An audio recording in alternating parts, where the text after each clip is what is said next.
Hari ini tema kita adalah prioritas. Kita akan buka dalam Matius pasal 6 ayat 33.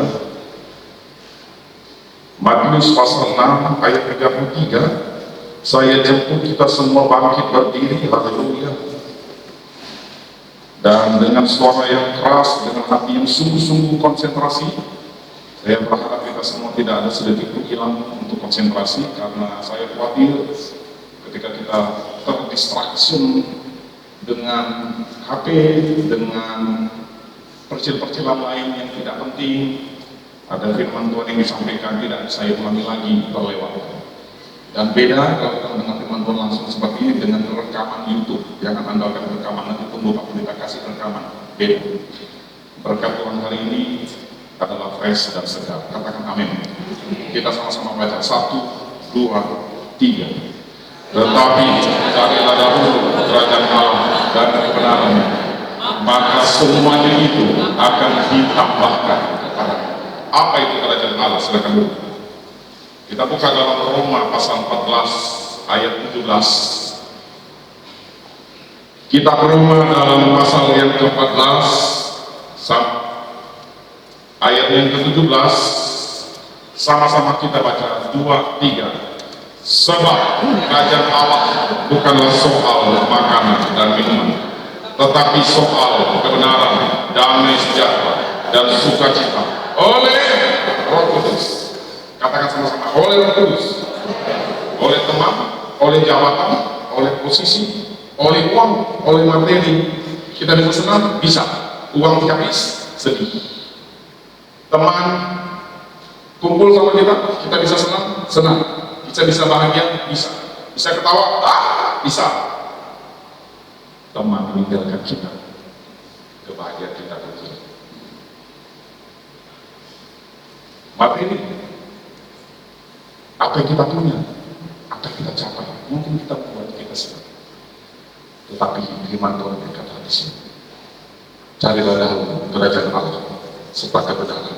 Mungkin hari ini sudah selalu sering kita dengar, tapi saya lebih suka mengupas ayat-ayat yang terkenal, karena seringkali kita suka menyepelekan hal-hal yang sering kita temui. Waktu kita menikah, malam pertama, bila gede, rasanya nggak mengupas ya. Waktu pacaran baru diterima sebagai pacaran, rasanya besok mau ketemu terus, betul ya? Betul? Anak-anak muda yang baru pacaran ini, tapi kalau sudah pacaran yang ke-3 tahun, yang ke-5 tahun, yang ke-7 tahun, yang ke-15 tahun, kayaknya biasa-biasa saja, karena sudah biasa ketemu tiap hari. Ayat-ayat sudah terdengar dari sekolah minggu, apalagi ini, carilah dalam dapat. Makanya kan ayat hafalan Mas untuk maju ke waktu sekolah minggu. Ayo sampai ngomong ke depan, ya ini ya baca ya, oke. Carilah dahulu kerajaan Allah serta kebenarannya, maka yang akan terang. Oke, kasih permen. Yang ingat permennya, bukan ayatnya. Coklat Superman, dulu zaman saya kecil coklat Superman. Sekolah minggu zaman saya dulu setiap minggu harus hafal, bukan harus, dikasih ayat hafalan dan masing-masing lagi ke depan. Dan memang mungkin kita merasa ayat-ayat yang kita baca dengan lihat tonton di TikTok, YouTube, IG, Short, Reel. Hari ini orang Kristen mudah melihat, membaca, menonton ayat. Tuhan senang. Tapi yang lebih membuat Tuhan senang, berapa banyak ayat firman Tuhan yang sudah dilakukan. Berani katakan yang sudah melakukan semua firman Tuhan? Kita semua nggak berani. Saya juga, karena kita belum sempurna. Karena Tuhan tahu kita belum sempurna. Dia utus Roh Kudus untuk menuntun kita sampai pada kesempurnaan. Katakan amin. Haleluya. Beri tepuk tangan yang mulia bagi Tuhan. Hari ini masih 2 November dan sebentar lagi hari pahlawan. Tentu ada nilai-nilai kepahlawanan yang kita dapat. Satu firman Tuhan lagi dalam 1 Korintus 4 ayat 20. 1 Korintus pasal yang keempat ayat 20 ini berbicara tentang apakah ditulis mengenai ini maksud dengan kerajaan Allah. 1, 2, 3. Sebab kerajaan Allah bukan terdiri dari perkataan, tetapi dari kuasa. Ada beberapa bulan yang lalu ada cerita tentang lepas debat itu antara kandidat. Jangan cuma omong-omong. Nah, itu dia. Ini ada ngarahnya ke sini. Orang Kristen, ya carilah dokter jenderal. Oh iya, saya penuh. Oke. Jangan cuma omong-omong, tapi harus mengalami kuasa. Amin. Dalam 1 Timotius berkata, di akhir zaman banyak orang akan memungkiri kekuatan ibadah. Secara jasmani dia ada di gereja. Saya juga. Firman Tuhan itu tidak mengarah kepada Bapak Ibu semua atau saudara-saudari yang ada di sini dan seolah-olah menjadi satu arah. Semua firman yang disampaikan oleh siapapun di atas mimbar dan dimanapun, dia adalah pedang bermata dua. Sama-sama katakan, pedang bermata dua. Jadi kami dulu yang harus menghidupi firman yang disampaikan. Apakah kami tidak sempurna? Belum, tapi kami terus melangkah hari demi hari bertumbuh menjadi serupa Kristus, grow up, bertumbuh. Hari ini bertobat, besok langsung berbuah, nggak bisa. Hari ini bertobat, nanam biji durian, minggu depan langsung berbuah, nggak bisa. Kalau dari biji ya, kalau dari sambung pucuk boleh, populasi cangkok. Kita ngomongnya secara nature alami dari biji, berakar, berbuah. Orang-orang Kristen yang mungkin baru terima Yesus hari-hari ini, jangan kita kejar. Buahnya bro, sis, nggak mungkin. Tanam hari ini besok berbuah, maksudnya seperti sepakat malaikat. Padahal malaikat juga ada yang jatuh di situ dengan anting-antingnya, betul? Dan kita bilang begini, mana buahnya? Waktu kita tunjuk orang mana buahnya, 3 jari sudah menunjukkan kepada kita. Ada malaikat seolah berkata di kuping kita, lah kalau dulu gimana? Woi, santai kawan. Ingat mereka itu. Woi, akai, lagi santai kawan. Yang suka-suka anak muda baca itu pasti tahu. Sekarang kita kayaknya lebih suka santai. Disuruh kerja sedikit di dalam Tuhan, enggak. Sekarang zamannya lele. Kaum rebahan di zaman Covid itu ikut sampai di zaman rohani. Di sini tidak, di sana. Hari ini kita akan belajar satu cuplikan video. Saya berharap ini ditonton, saya coba ini dari seminar motivasi. Tapi ada nilai-nilai yang bisa saya dapatkan. Silakan LCD, Bro Chandra untuk tampilkan toples. Tidak tolong lagi.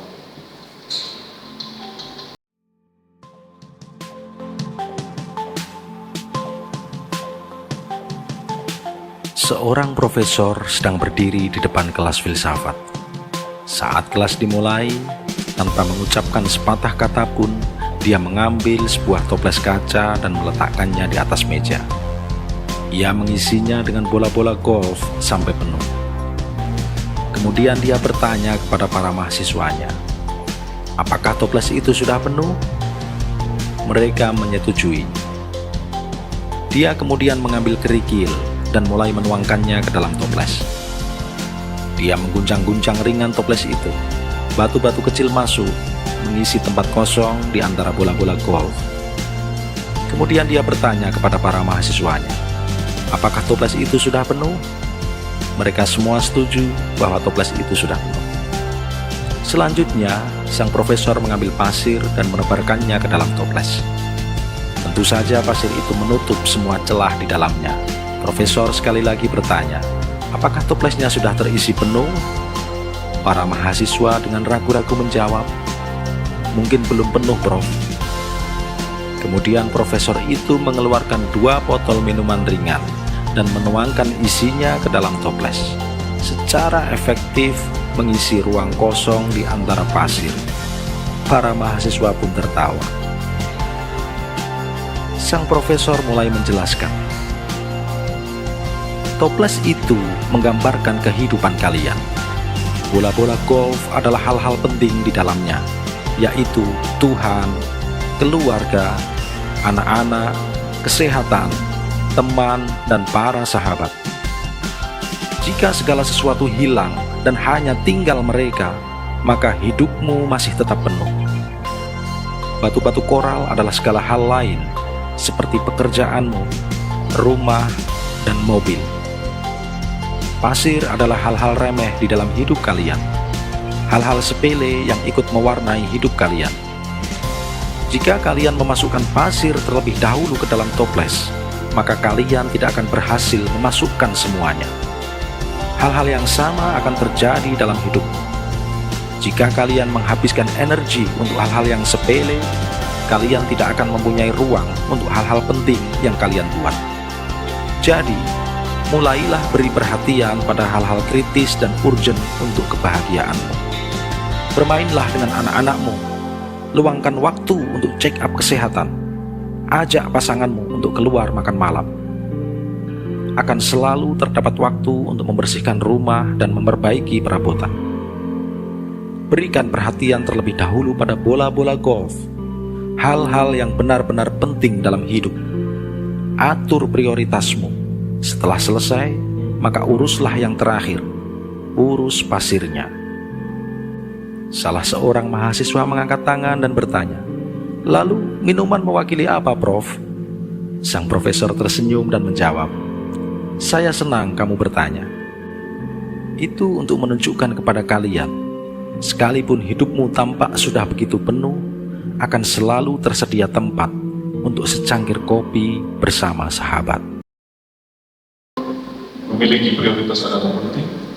Begitu juga dengan menempatkan mereka dalam urutan. Saya beri tepuk tangan pada Tuhan Yesus. Ini saya kutip dari Firman Motivasi. Firman Tuhan lebih luar biasa daripada halnya omongan para motivator.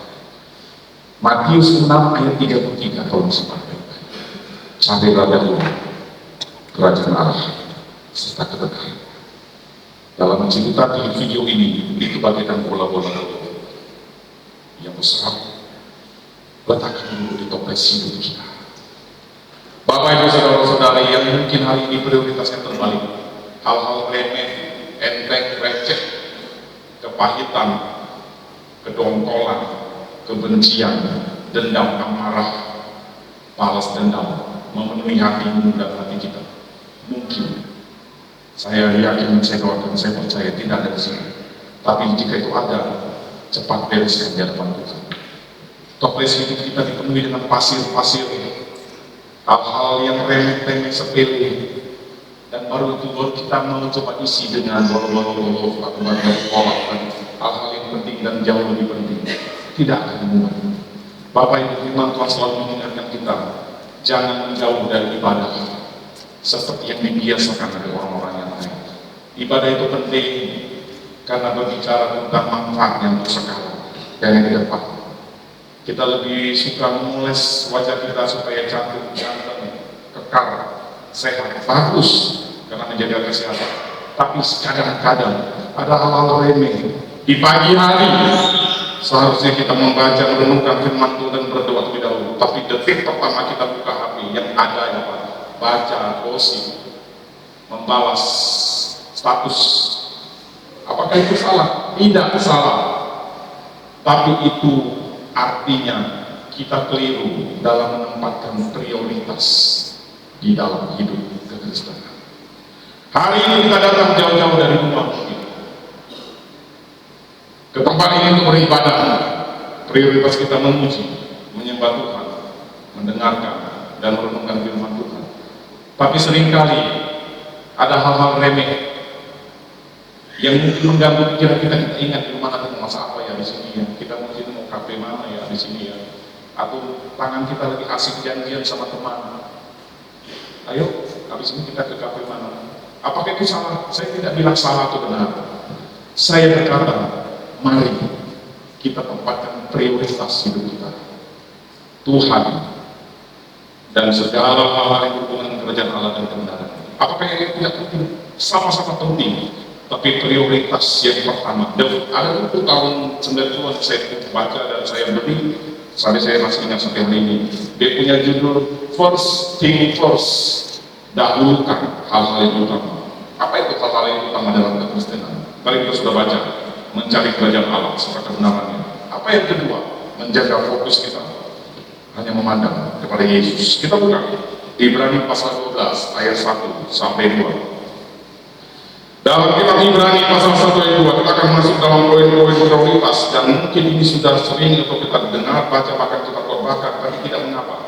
Firman Tuhan harus diulang-ulang. Ulangan pasal 6 ayat 4. Ajarkanlah berulang-ulang kepada anak-anakmu saat kau duduk, balik, berjalan dalam perjalanan firman Tuhan. Hari ini, kalau kita mungkin merasa ini ayat-ayat ini nggak terlalu asing bagi kami, nggak apa-apa. Pertanyaannya dari saya dan dari Tuhan, sudah berapa dalam, banyak, lebar, dan luas firman yang dijalankan untuk kita semua? Itu pertanyaan yang paling penting. Bukan berapa banyak ayat yang kita sudah tahu, hafalkan, atau kita khotbahkan. Berapa banyak ayat yang sudah kita jalani, kita hidupi, menjadi rema, bukan jadi logos, bukan yang tulisan yang tinta hitam di atas kertas putih, tapi menjadi rema, hidup pada kuasa Roh Kudus. Sementara pada saat kita akan masuk dalam zaman kudus, kita akan masuk dalam doa pemutusan daripada kutub keturunan. Itu mungkin menjadi bahasan yang sudah sering kita dengar. Beberapa waktu yang lalu kami ambil untuk 330 orang hadir dalam seminar hidup dalam roh di Dharma. Ambil bantuan dari GTD, dari beberapa hadir untuk memberkati kita. Yang hadir semuanya gembala sih. Dan kami di situ belajar lagi untuk diterjunkan lagi firman Tuhan.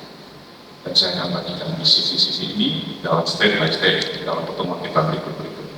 Fokus yang kedua, prioritas kita adalah sebagai orang Kristen. Karena kita, sama-sama kita baca 2-3. Karena kita, Ibrani pasal 12 ayat 1 sampai 2. Ibrani pasal 12 1, 2, 3. Karena kita punya banyak saksi bagaikan lawan yang mengelilingi kita,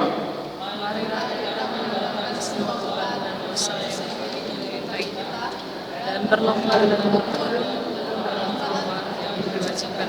marilah kita melakukannya dengan mata yang tertuju kepada Yesus yang memimpin kita dalam iman dan yang membawa iman kita itu kepada kesempurnaan, yang dengan mengabaikan kehinaan tekun mengikut salib ganti sukacita yang disediakan bagi Dia yang sekarang duduk di sebelah kanan mata Allah, dengan mata yang tertuju kepada Yesus. Dalam firman Tuhan, ayat-ayat bukan hanya berbicara soal lahiriah jasmania, tapi lebih banyak berbicara soal kerohanian, hal-hal yang tak terlihat oleh mata jasmani yang terhadap kita. Berapa banyak kita dalam hidup kita hari-hari ini, prioritas kita sudah mulai agak berubah. Ada hal-hal yang mungkin seperti pasir tadi di dalam video tadi, kita penuh hidup kita dengan pasir-pasir. Baru belakangan yang koral, baru terakhir bola-bola. Kalau bicara datang dari apa? Tuhan, keluarga, kesehatan, apalagi tadi, punya sahabat, relasi, dan tekanan. Dan saya suka dari bahasa terakhir, walaupun semuanya nama penuh, ada bagusnya juga kita memberi waktu kita untuk ngopi bareng sama teman. Pontianak kalau bilang ngopi, langsung senyum semua. Banyak di sini kopi, warung kopi semua. Ini saya bukan iman misi-misi ya. Oh itu ini kopi. Nanti habis ini aja pakai ke ngopi. Bukan. Ngapain pakai kode-kode? Langsung aja, ya kan? Ngapain saya capek-capek minta dia ngopi pakai firman di sini? Enggak. Itu cuma artinya begini. Mungkin hal-hal seperti ini kayaknya sudah nggak muat lagi, tapi masih bisa kita sediakan waktu. Tapi bukan itu yang paling dikerjakan dulu. Rumah kotor, kita mau bersama teman dari pagi sampai malam. Anak belum kasih makan, kita mau bersama teman. Itu maksudnya, prioritasnya harus dahulukan dulu. Yang paling penting, amin. Bangun pagi yang paling penting apa? Membaca merenungkan firman Tuhan, berdoa. Ada status saya, Bapak Ibu yang punya WA saya, sering-sering baca status saya. Saya berusaha tidak akan pasang status yang receh. Tidak suka saya. Saya maunya minimal satu orang yang baca status saya oleh semua Tuhan, bukan oleh hebat dan gagah saya. Dia diberkati dengan kata-kata status itu. Mulailah hari dengan menyapa dan berpuji firman Tuhan, dan akhirlah hari di malam hari dengan menyampaikan terima kasih kepada Tuhan. Sudahkah kita lakukan? Itu bukan remeh, itu penting. Ada satu analogi berkata begini, dalam masa penciptaan. Lalu hai berfirman Tuhan dalam hari-hari penciptaan.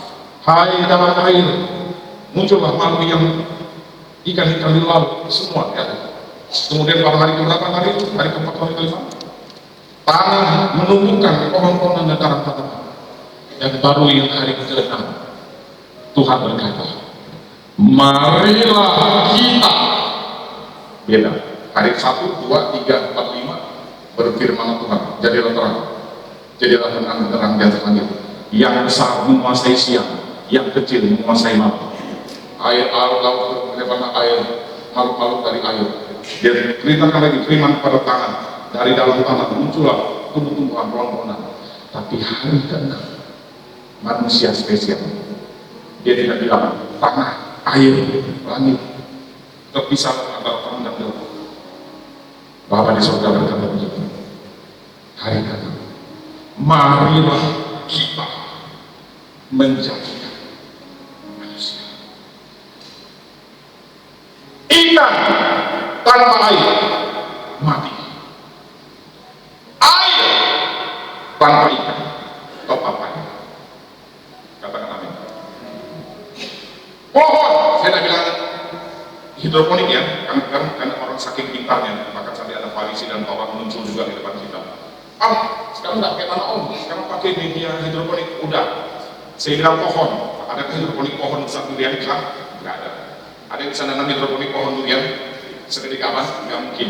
Paling tomat, labu, apalagi sawi keriting, ya. Oke, yang merasa hidroponik dia mencoba berdalih. Zaman sekarang nggak perlu tanah ya bro. Saya bukan ngomong hidroponik, saya ngomong pohon tanpa tanah mati. Tanah tanpa pohon tetap tanah. Itu penciptaan dari hari 1 sampai 2, 3, 4, 5. Sekarang perhatikan penciptaan hari ke-6. Marilah kita Tritunggal Maha Kudus, Bapa, Putra dan Roh Kudus, menjadikan manusia, mengcreate. Saya pribadi tidak percaya evolusionisme Darwin. Saya menganut kreasionisme, penciptaan. Kalau di IPA dulu belajar tentang teori Darwin evolusi, ya saya kerjakan aja sesuai dengan apa yang dipelajari di IPA supaya dapat nilai 100. Tapi kalau ditanya Pak Pancar, Yohanes Pancar, ya lalu kamu percaya evolusi atau penciptaan? Saya anak Tuhan, orang Kristen, saya percaya penciptaan, kreasionisme. Dan betul, kalau menurut firman Tuhan adalah penciptaan dari yang tidak ada menjadi ada. Gimana caranya? Itu urusan Tuhan. Itulah yang membatasi kita manusia dengan Tuhan. Ulangan 29 ayat 29, banyak hal yang tersembunyi dalam diri Tuhan yang belum tersingkap. Tetapi jika yang disingkapkan kita sekarang oleh hamba-hamba Tuhan kepada kita sekarang lewat pembukaan firman Tuhan, kerjakan dan melakukan itu dan ajarkanlah kepada anak-anak menjadi pelaku firman Tuhan yang setia. Sama-sama kata amin. Terlalu banyak rahasia awal ini yang tidak bisa dimengerti oleh kita.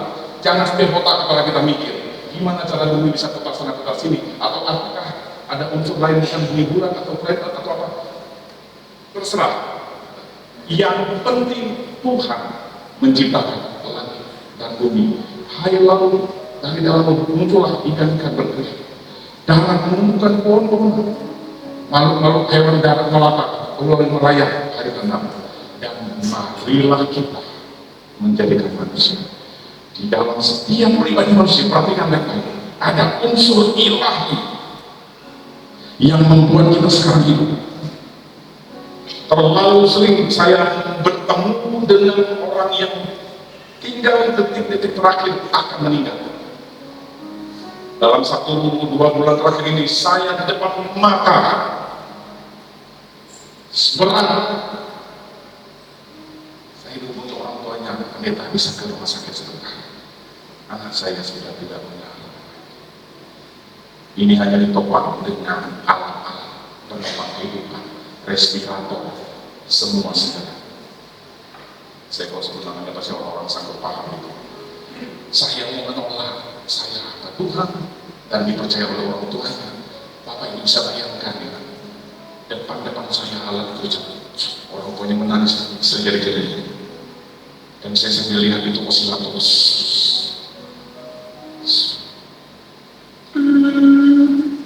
Bapak itu berdiri saya mungkin tidak kuat. Saya hanya berdiri gini, tadi sama mata saya gini, mata anjing. Seumur hidup baru kali itu saya ada di posisi hidup dan mati orang yang memang sudah pasien 10 hari koma, dan selama hidup dia memang dalam topakan alat-alat. Akhirnya orang tuanya ikhlas, kalau memang jalan Tuhan saat cabut dia akan segera datang. Saya masuk ruangan ICU itu sebenarnya dulu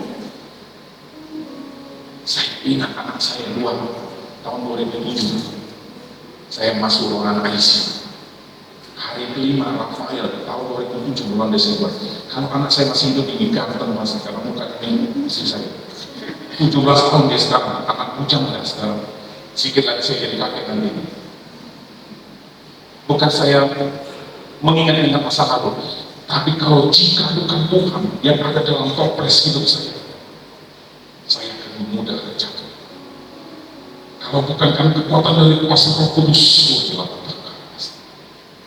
yang memampukan kita, bisa kita dalam saat-saat yang kita hamba hatiku tanpa harimu.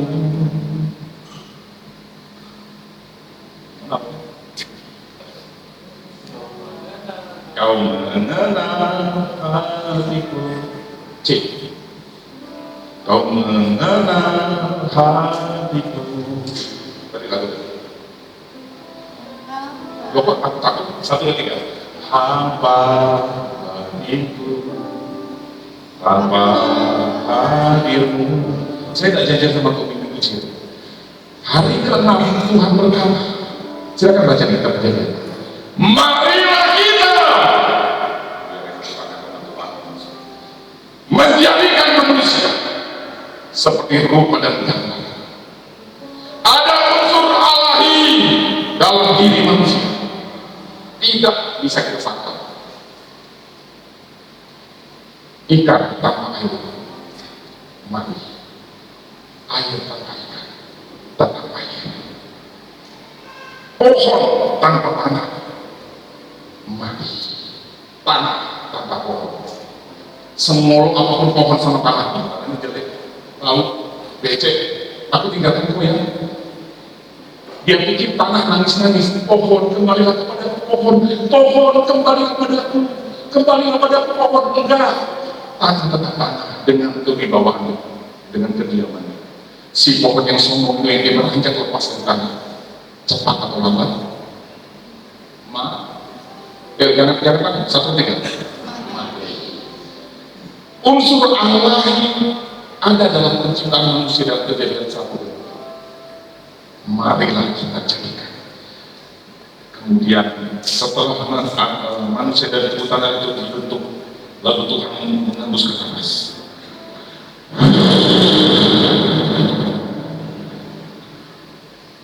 Ada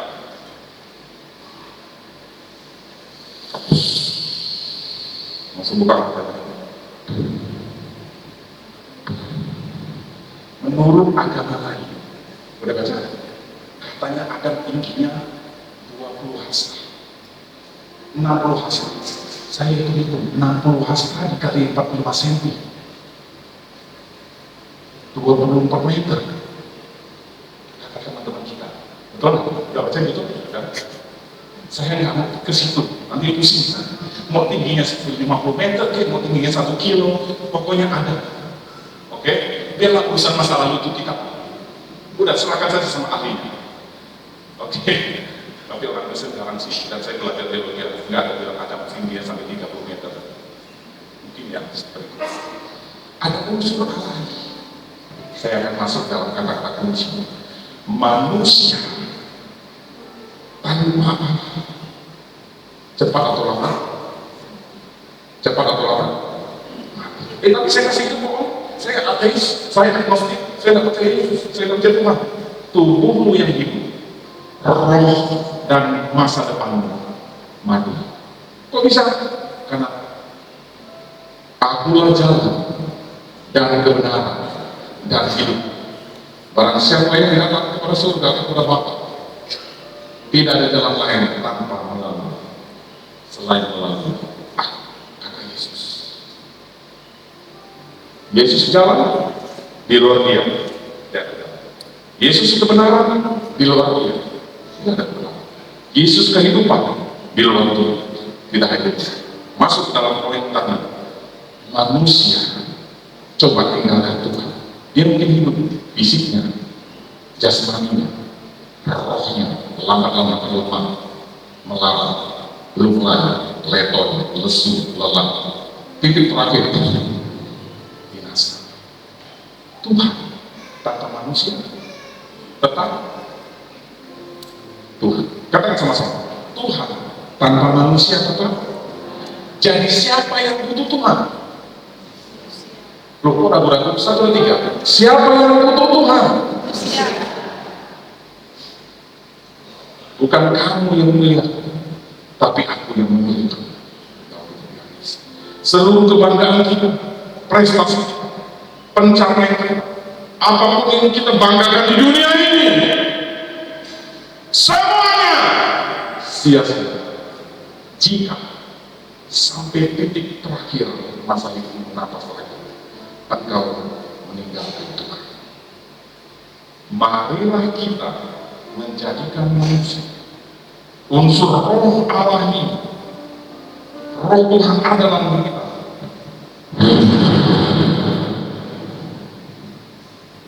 Yang manusia ada di diri nikah, berketurunan, lalu Tuhan bilang berkuasailah, berkuasa engkau atas bumi, beranak cucu ada penuh di bumi, engkau berkuasa atas burung-burung di udara, ikan-ikan di laut, dan seluruh keren banget ya, Tuhan kasih otoritas.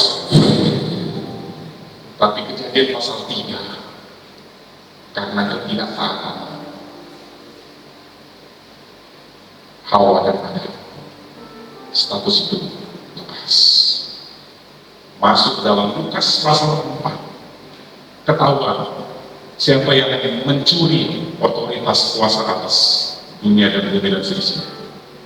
Iblis berkata dalam godaan kepada Yesus, bilang apa? Hai Yesus, jika engkau melihat semua kerajaan dunia ini dan segala kemewahannya, semua itu akan aku serahkan kepadamu jika engkau menyembah aku, kata setan. Betul? Berarti ketahuan kuasa yang diberi dari Kejadian 2, 1 dan 2 itu sudah dicuri oleh setan. Maka lahirlah Yesus, dan Yesus dengan penebusannya, dengan ketaatannya sampai mati. Berarti kan ini penting sekali. Saya ngomongnya pelan-pelan, bukan karena nggak semangat. Lalu hadirlah Yesus Kristus yang kita percaya dan kita terima sebagai Tuhan dan Juru Selamat. Mati, disalibkan, bangkit pada hari kedua, yang kita akan merayakan nanti dalam sakramen kudus, supaya kudus. Kuasa darahnya mengalir, dan kita lihat di Alkitab, oleh darah Yesus mematahkan kutub-kutub barat, dan Yesus proklamirkan dalam Matius 28, segala kuasa di atas langit dan di bumi, di sorga dan di bumi ada dalam tangan. Bahkan kunci alam maut ada. Wewenang otoritas itu ambil lagi oleh Putra yang tunggal Yesus Kristus. Dan kita sebagai pengikut dan penganut Yesus Tuhan, mengikuti Yesus, Tuhan berikan wewenang dan kuasa yang sama untuk menaklukkan bumi dan segala isinya. Katakan tepuk tangan yang menikmati Tuhan. Masalahnya dengan wajah-wajah yang masa sih top profesi masih kering, jadi kerjanya susah. Udah PDKT sama 5 gadis, lepas semua, nggak jadi. Masa kita punya otoritas wewenang yang kita katakan. Maka dalam Ibrani pasal 12 ayat 1-2 tadi, prioritas kita fokus pada Yesus. Di sini dikatakan bahwa ketika kita mempunyai banyak saksi, Ibrani 12 dan kita berlari, berlomba, saya sudah pernah sampaikan beberapa bulan lalu. Tapi seringkali kita berlomba. Mungkin kita merasa kita lari, tapi punya iklan yang lain arahnya. Finishnya di sana, kita lari, tapi finishnya ke situ. Dan kita ngomong sama Tuhan, aku sudah berlari. sudah lelah, sudah berpayah-payah berdiri engkau, sudah lari, sudah aktif, sudah rajin. Coba cek arahmu. Kamu bukan mengarah ke timur, kamu sudah mengarah ke, gak usah banyak-banyak, gak usah jauh-jauh, kamu sudah mengarah ke timur lalu. Kita melenceng saja 1 derajat. Bukankah itu pengertian dosa? Melenceng dari arah yang seharusnya. Hari ini firman Tuhan mengingatkan kita, mengatur lagi prioritas hidup kita sebagai orang Kristen. Sama-sama katakan, atur prioritas kita. Utamakan Tuhan lebih dari segala-galanya. Saya kalau ngomong kita utamakan Tuhan lebih dari segala-galanya, bukan berarti kerja, keluarga yang lain kita sepelekan. Tidak, sama-sama penting, tapi urutan nomor 1, Tuhan. Amin. Kita mungkin merasa kita sudah yang bergereja, jadi anak Tuhan, sama seperti dalam hidup Lukas, kita sudah merasa seperti lari dalam kelahiran. Tapi punya aku, kok tembok? Harusnya kita ke tembok Golden Gate, kok sekarang ke Lion Gate? Kita aja dari sini kalau mau ke kiri ke kanan gampang. Saya ingat aja satu derajat, kita keluar lewat Lions Gate. Kita 1 derajatnya kita ke arah sana, kita tidak akan keluar di Lions Gate, tapi di Golden Gate. Hanya dari pembiasan sedikit jalan hidupmu. Mungkin 1 hari tidak kelihatan, 1 minggu agak mulai kelihatan, tapi sampai 1 tahun kita tidak merubah jalan hidup kita ke jalan yang benar. Akulah jalan, kebenaran, dan hidup. Bola-bola golf berbicara tentang sesuatu yang penting dan utama nomor 1, Tuhan. Firman ini kayaknya seperti biasa, tapi saya akan sampaikan sesuatu yang biasa. Kalau memang yang biasa ini pun jarang atau belum kita kerjakan. Untuk apa kita belajar sampai SMP kelas 3? Kalau matematika dasar SMP kelas 1 kita belum lulus. Amin. Katakan amin.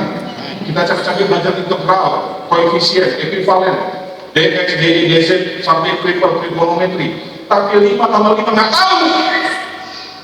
1 tambah 1 11, 2 tambah 3 7. Ngapain saya capek-capek mengajarkan trigonometri, piramida, bilangan ekuivalen, Archimedes, teknik elektronika, aerodinamika, artificial intelligence?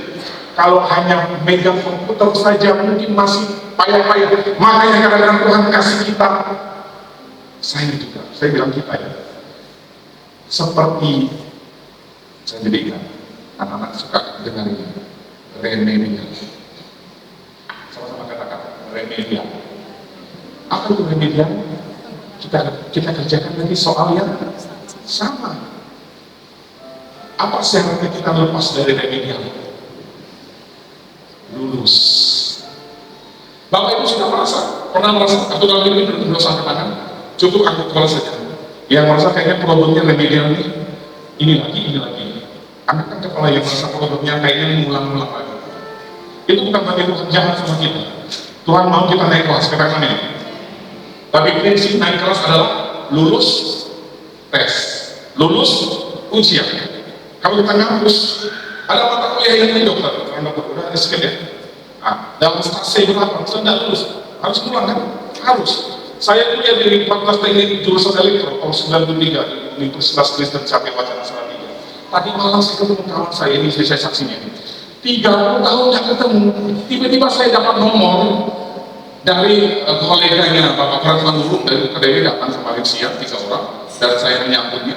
Lalu dia bilang begini, Pak, saya di Tasikmalaya kenal dengan Gembala GPDI yang baru dilantik 2 tahun yang lalu. Siapa namanya? Pendeta Yeskel Ciptaku. Nah, maaf bicara, dia itu tahun 95 satu kamar dengan saya waktu ada Yonken anak-anak pendeta. Saya ingat dia lucu, maaf bukan tadi ngomong kosong. Dia suka buang angin depan saya. Jadi saya ini buang anginnya. Luar biasa badannya. Luar biasa ya, maksimal badannya. Jadi waktu saya telepon, halo, masih sering nggak? Papi, orang kayak bilang papi agak ringan, orang kayak senyum. Hah? Masih sering panggil ya, panggil. Panjang, apa kabar panjang? Maksudnya mau nelpon 5 menit, jangan 2 jam. Lu kan bisa berdebat kudus, iya. Lu juga kan baca, iya. Gak apa-apa, kita dapat siapa? Betul, kita ngobrol sekarang. Saya jadi ingat, ketemu kawan-kawan lama. Mungkin bukan bola golf, mungkin bukan batu bola. seperti pasir atau mungkin seperti minuman. Tapi yang rasanya hatiku tadi waktu lagi nanti saya menelpon lagi. Bayangkan 30 tahun bro, nggak pernah ketemu. Saya ngomong lagi, saya kan tahun 93 di Satya Wacana. Lah, ente di Satya Wacana, iya, fakultas teknik walaupun nggak lulus. Maksudnya kata ada demo dan moratorium saya pindah. Saya kan jadi aduh, jadi ngomong lagi tentang Satya Wacana. Salah tiga itu gede-gede, pokoknya iya, di sebelahnya adalah jualnya intinya gitu ya. Saya ketemu teman lama dan berkomunikasi dengan hangat, senang. Apalagi Bapak di surga. Sudah berapa lama tidak komunikasi dengan Bapak di surga? Atau kalau komunikasi Bapak di surga cuma kayak anak kita di pantau. Oh, dimasukin ini. Ya, nanti Bapak kirim ya, Bapak pernah. Senyap, dunia terasa hening, hampa batinku tanpa hadirmu. Tanggal 1 pagi, nggak usah dibaca, dibalas bapaknya. Iya, nanti saya transfer ya, 1 bulan kan? Iya. Pagi. 1 bulan lagi, hampa batinku tanpa hadirmu. Bulan lagi, belum ngomong, iya, enggak Pak. Dia baru bertobat dulu lagi. Pak, sebentar Pak, saya dari tadi dulu. Kenapa? Bapaknya kaget, mamanya tumben yang lagi tadi. Udah 5 tahun, udah 3 tahun hampir lulus, kerjanya cuma ngomongin kalau minta duit. Kalau minta duit, atau kalau lagi sakit, atau kalau lagi butuh sesuatu. Di luar itu, no contact. Papa, sebentar Pak, saya mau ngomong. Ya, Bapak bilang, ya mau berapa? Kurang kan? 1 juta kurang, udah nanti 1,5 juta ya. Jangan tunggu, Pak. Soalnya udah mulai siap. Hati Bapak sudah mirip dengan hati Bapak di dunia. Tidak ada di sini. Gereja ini. Ini anak-anak saya ini, keluarga saya kalau lagi sakit. Tuhan, sembuhkan aku percaya firman berkata, oleh bilur-bilur aku disembuhkan. Ya, sembuh. Apa sih? 1 bulan, 2 bulan, hamba hadirmu tanpa hadirmu. Kata lagi, telepon ke surga. Bapak surga ngangkat. Iya, kenapa nak? Aku sudah umur hampir expired. Pasangan hidup belum ada Pak. Iya kan, nanti aku sudah dengan cara tertentu. Makasih Pak, tutup. Bapaknya belum ngomong. Besok aku siapkan seorang putri bening, rambut panjang, seorang anak yang luar biasa. Dia mau ngomong itu tutup. Halo, nah, besok saya siapkan loh nih. Anaknya tutup. Ngerti maksudnya? Kita ngomong dengan Tuhan yang satu arah. Amin. Tuhan mau ngomong sebenarnya, udah nanti loh, besok pagi gua siapin berkat yang luar biasa buat ente. Tutup. Halo, nyambung nggak? Nggak nyambung. Berkat datang nggak? Bukankah saya memperlakukan Tuhan kadang-kadang di hidup Bapak?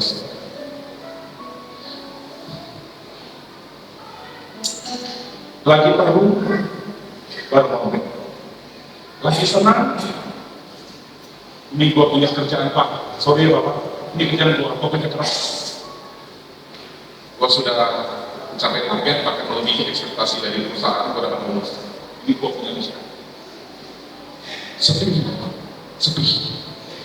Seperti Bapak di surga yang mungkin menunggu anak musuhnya pulang dan kerja. Setiap waktu dia melihat ke depan, mana ini anak sekali. Saya hanya dikontak kalau lagi sakit, lagi punya masalah, lagi butuh pertolongan. Coba mulai hari ini, setiap pagi, buka mata, langsung ngomong begini, terima kasih Tuhan Yesus. Nah, kita merinding saya. Kalau ini baru udah jam 9:15, thank you Jesus.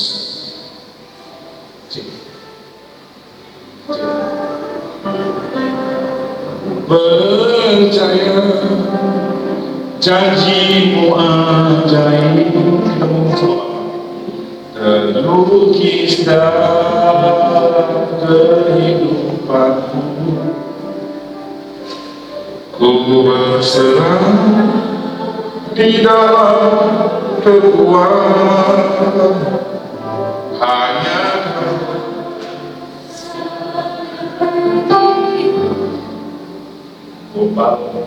hanya kau. Ngomongnya sama Allah, 1, 2, 3. Hanya kau segalanya. Saya datang menghakimi, Tuhanlah yang hakim yang menghakimi. Hanya kau segalanya. Stop. Terus malaikat ngomong, waktu itu lu lagi dapat senang-senang, lagi berkata-berkata boro-boro lu ngomong apa? Lu malah ngajak kawan-kawan lu untuk gila-gilaan koyak-koyak, ngabisin lu punya rezeki ya gitu. Ya kan? Hanya aku baru sekarang waktu itu lu sakit, lu malah ke pohon-pohon, ke gunung, ke batu-batu, ke orang-orang yang gila mengenalkan Tuhan. Hah? Hanya kau sekarang pagi? Kalau dia orang Betawi, ente su, waduh, gawat ente. Untungnya Tuhan tidak seperti manusia yang suka mengungkit kesalahan kita. Prioritaskan hidup kita. Janganlah belajar Allah SWT. Fokus kepada Yesus. Waktu kita sedang lagi berpikir melanggar pertandingan. Memang seringkali kenikmatan dunia, kekhawatiran hidup mencoba mendistrak kita punya fokus. Tapi firman Tuhan di dalam Ibrani 12 dengan mata yang tertuju pada Yesus. Ada lagi prioritas kita dalam hidup kita sedang mudah, tapi sulit untuk mengerjakannya dengan setia. 1 Tesalonika 15, 1 Tesalonika 5:17. Bersukacitalah senantiasa, tetaplah berdoa dan mengucap syukur dan segala.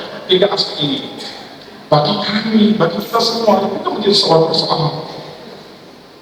Dan saya tadi tutup dengan sebuah cerita dari tentang analogi seorang bapak yang akhirnya ditelepon angkat, Pak,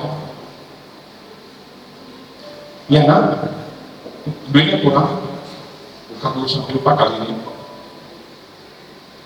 Dedek tahu, walaupun tak minat, Bapak pasti akan transfer sekitar tanggal 1 jam 3 sore. Dia telepon jam 9 pagi. Dedek cuma mau ngomong satu aja. Terima kasih ya Pak untuk kebaikan Bapak sampai hari ini. I love you Pak. Ma, ya nak, I love you Ma. I love you. Thank you for all your grace for me sampai hari ini. I love you Lord. I love you Lord.